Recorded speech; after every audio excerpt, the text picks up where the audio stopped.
Hare Krishna. I will be reciting Narada Bhakti Sutra. This is the third section of that.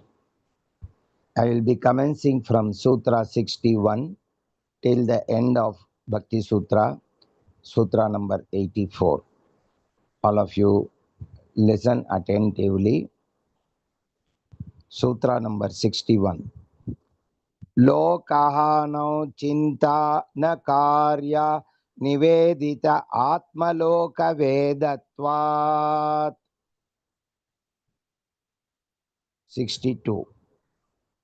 न तत्सिद्धौ लोकव्यवहारहेय किन्तु फलत्याग तत्साधनं च कार्यम् एव.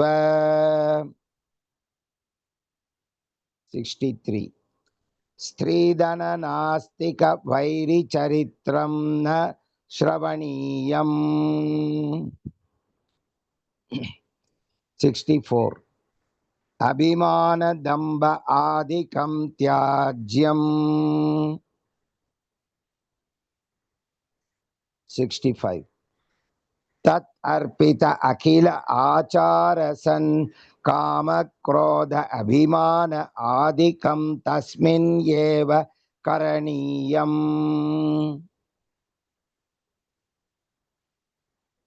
66.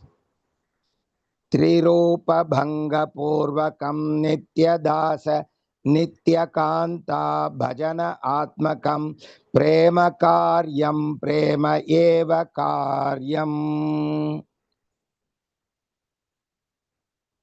67. भक्ता एकान्तिन मुख्याः.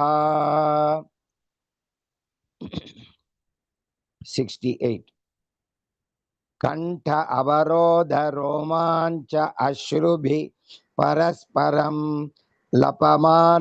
लपमाना पावयन्ति कुलानि पृथ्वीं च. 69.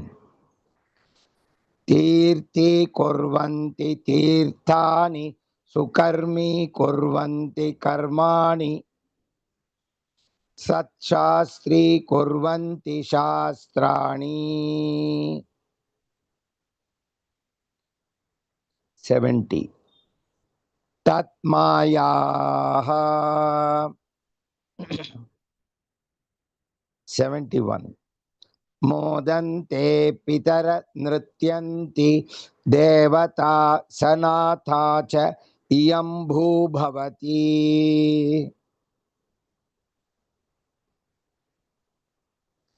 72.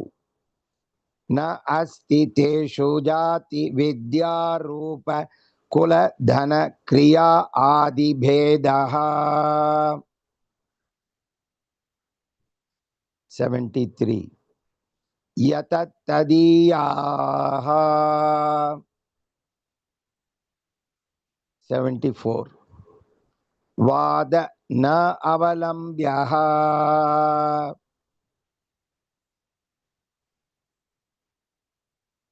75. बाहुल्य अवकाशत्वात् अनियतत्वाच्च. 76. भक्तिशास्त्राणि मननीयानि तद्बोधक कर्माणि करणीयानि. 77. सुख दुःख इच्छा लाभ आदि त्यक्ते काले प्रतीक्ष्यमाणे क्षण अर्धम् अपि व्यर्थं न नेयम्. 78. अहिंसा सत्य शौच दया आस्तिक्य आदि चारित्र्याणि परिपालनीयानि.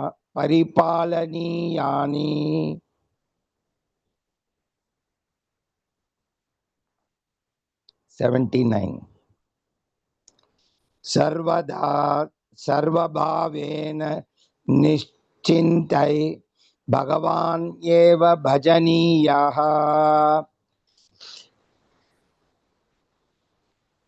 80. सकीर्त्यमान शीघ्रं एव आविर्भवति अनुभावयति भक्तान्. 81. त्रिसत्यस्य भक्ति एव गरीयसी भक्ति एव गरीयसी.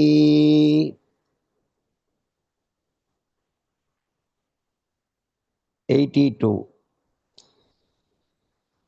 गुणमाहात्म्य रूप गुणमाहात्म्य आसक्ति रूप आसक्ति पूजा आसक्ति स्मरण आसक्ति दास्य आसक्ति सख्य आसक्ति वात्सल्य आसक्ति कांता आसक्ति आत्मनिवेदन आसक्ति तन्मयता आसक्ति परम विरह आसक्ति रूपा.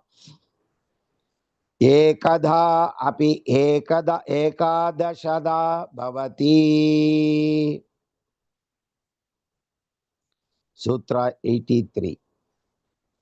इति एवं वदन्ति जनसंसद निर्भय सनक कुमार व्यास शुक शाण्डिल्य गर्ग विष्णु कौंडिन्य शेष उद्धव आरुणि बलि हनुमत विभीषण आदय भक्ति आचार्याः.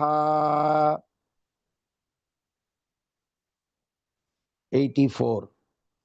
यैदं नारद प्रोक्तं शिव अनुशासनं विश्वसीति श्रद्धते स भक्तिमान् भवति सप्रेष्टं लभते